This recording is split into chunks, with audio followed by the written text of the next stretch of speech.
Bienvenidos a Mate y Tostadas. Soy Sonia y estamos con Daniel Agustín, the founder of UIC, a sustainable streetwear brand based in Toronto. ¿Cómo estás, Daniel? Hola Sonia, I'm doing well, thank you. How are you doing? Muy bien, muy bien. Just came back from Recovering from the weekend?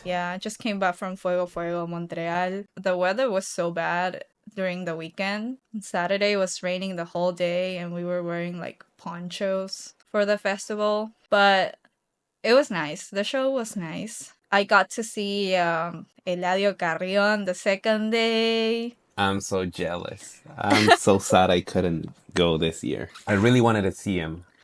But to be fair, he wasn't announced until the last week. So Yeah.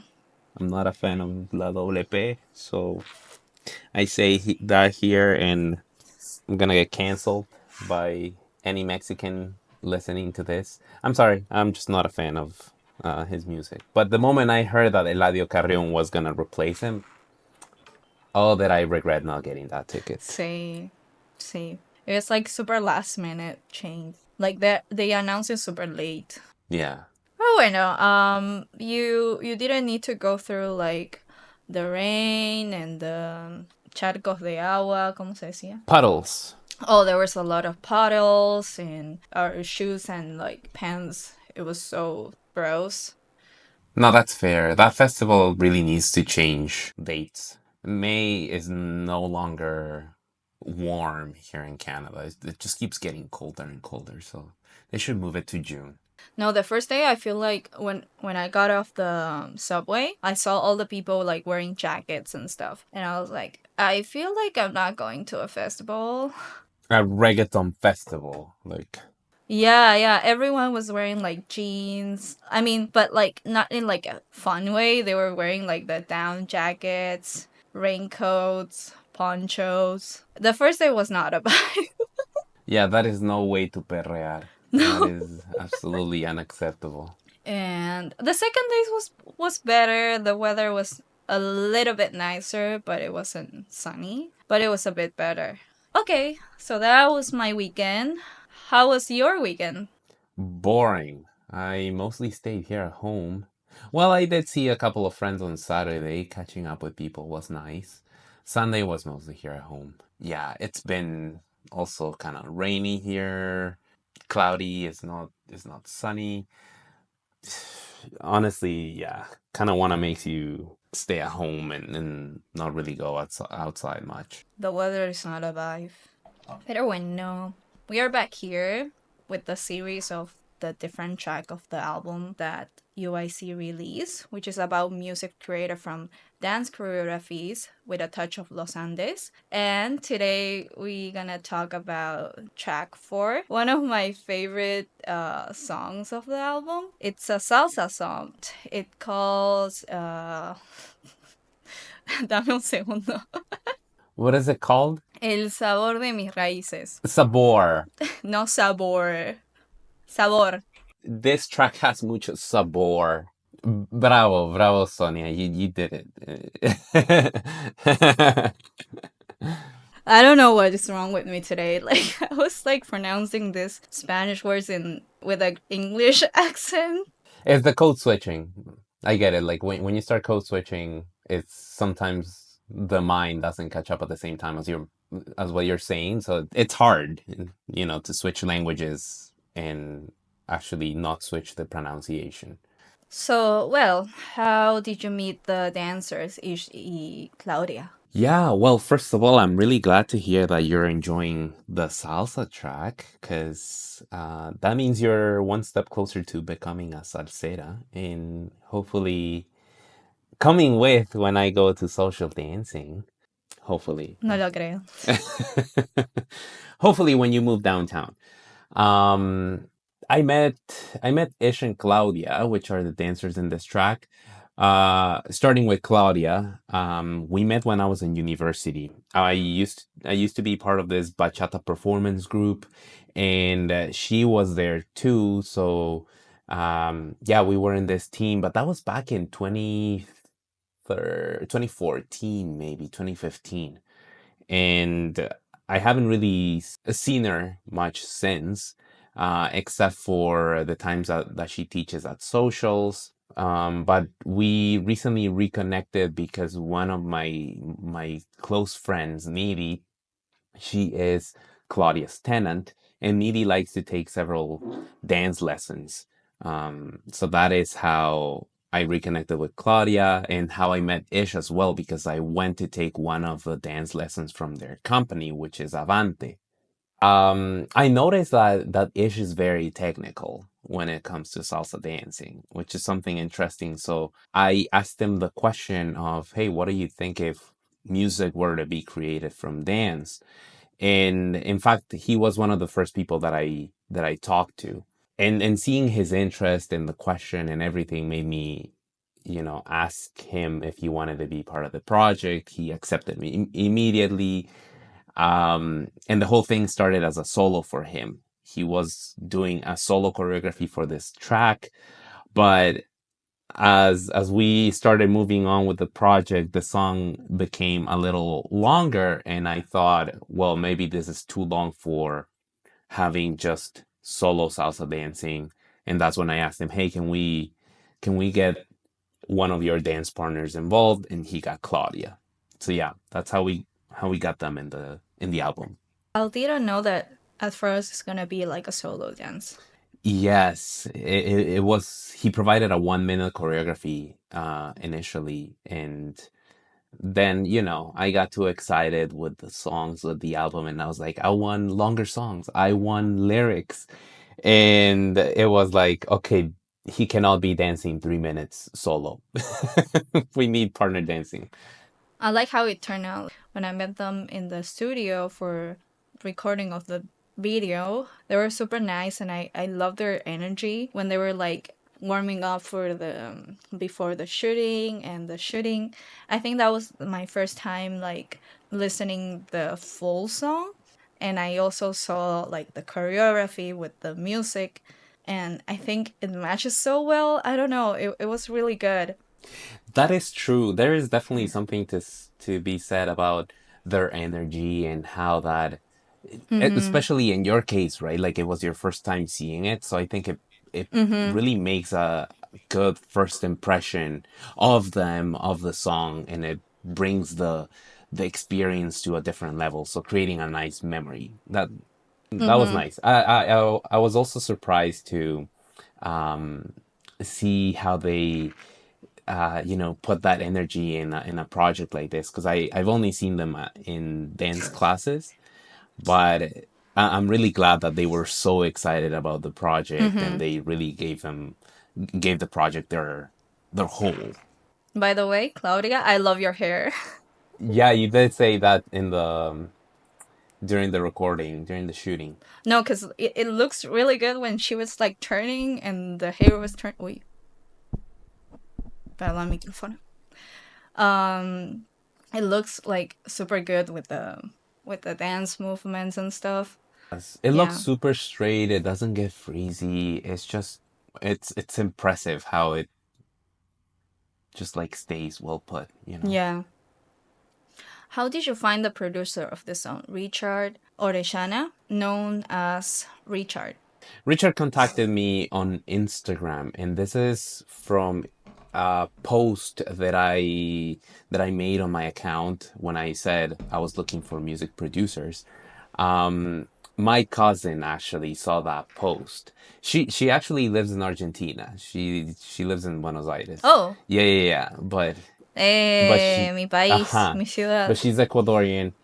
She saw the post, forwarded it to her friends, and she knew Richard. And he contacted me. He's like, "I know your cousin, Mm-hmm. and I know you're looking for this, and I'm interested." That's how we connected. He wanted to be part of the project. Initially, honestly, I was a little scared because I saw his work on Spotify, and I was like, "Oh my God, this, you know, he, Richard has a he's been here for a little bit, and Yeah, no, I really like his songs too. mhm. No, he's Yeah, I he's liked it. good. He's good. And I was like thinking, oh my God, I'm diving into this project. which is a music album and is something I don't know anything about. It was scary because I was like, I cannot fail to someone like this. I cannot fail. Um, Mm-hmm.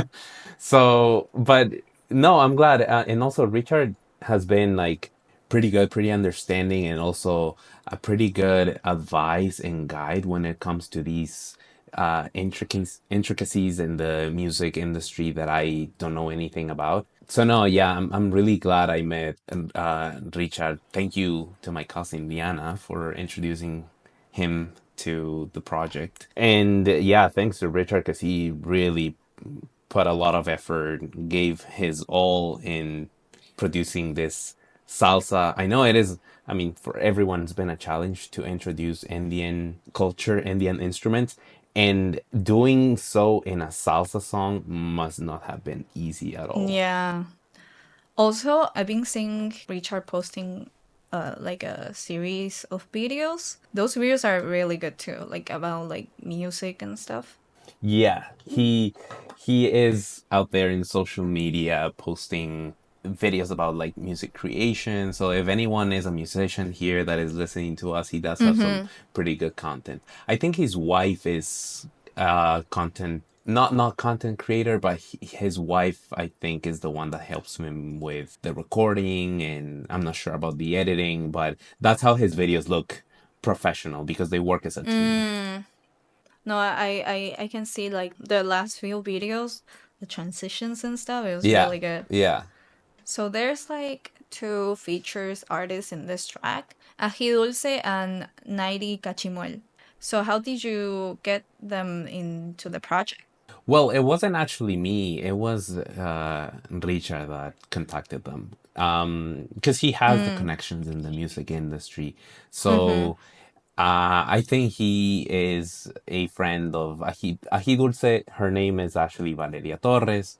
Yeah, when I told him I wanted to have lyrics and including Indian instruments, well, he thought of contacting them. Ají Dulce, Valeria, is the singer of this track, and Nairi is the one that puts in the sounds, the Indian sounds. So what you can find in this track Mm-hmm. is both the quena and the zampoña.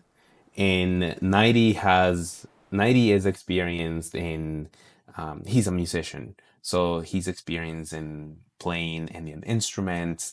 And honestly, I'm really surprised by how they introduced these instruments in this song, because when I first thought about like, okay, what Indian influence can we have in a salsa, I was just like thinking that this one's gonna be really hard. This one might be close to impossible. But I really like, if you listen to the song, there is a moment where like the quena that Nairi is playing transitions into Valeria's voice. And it's just such a soft, such a smooth transition that is like, wow, that is such a good way to include and mix those two things and still make it sound like a salsa. Yeah, maybe you can play the song now. Everyone can know what I'm talking about. Okay. So I have the song ready here.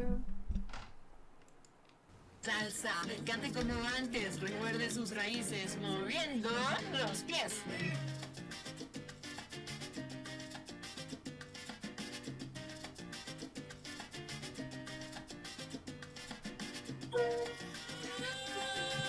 That's the part. Ay, me conocí bailando There it con goes esa again. Ah.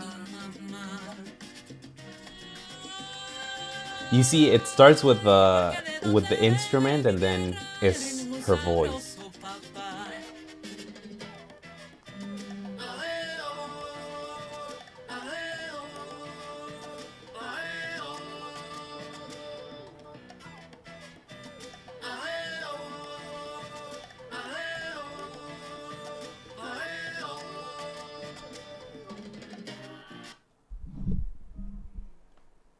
So when it's gonna come out?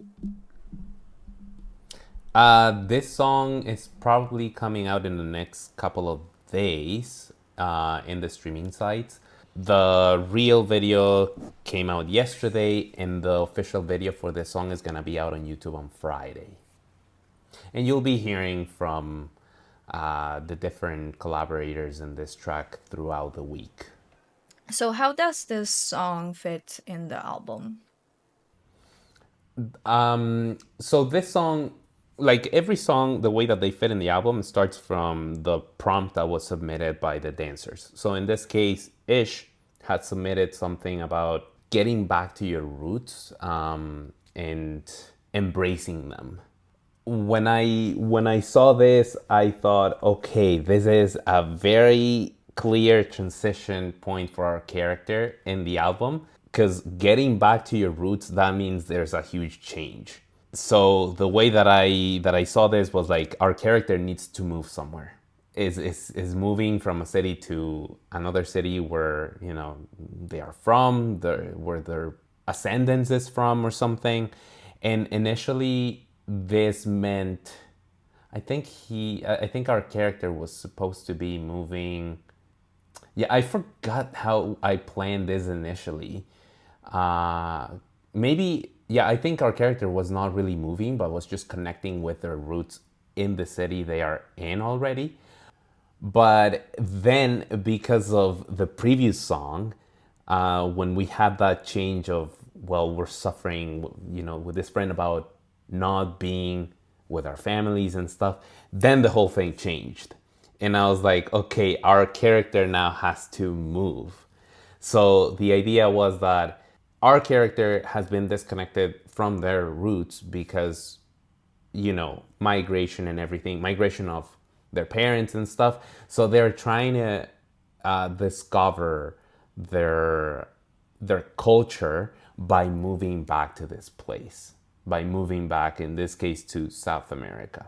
So it was a very important transition in the story of the album for our character.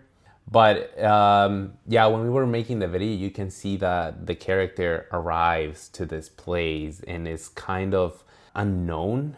And when you see the full video, you will see Ish is kind of like trying to follow the steps of salsa and not really knowing what he's doing. And then it's like the culture is so welcoming. They start feeling it. It's in their blood, and they get used to it. They have someone, Claudia, that shows them around, that is there for them, and you can see that the character starts feeling more comfortable with this culture that they are starting to explore now. Yeah, that is the idea behind the story of this song. Now tell me about your mini cameo in the official video when you are playing like the caja. Yeah, well, for that, the day that we got to the studio, right, we didn't know exactly how we were going to set up every single video. We just had an idea in terms of lighting what we were gonna do, like this color for this or this color for this other video, so that they look different.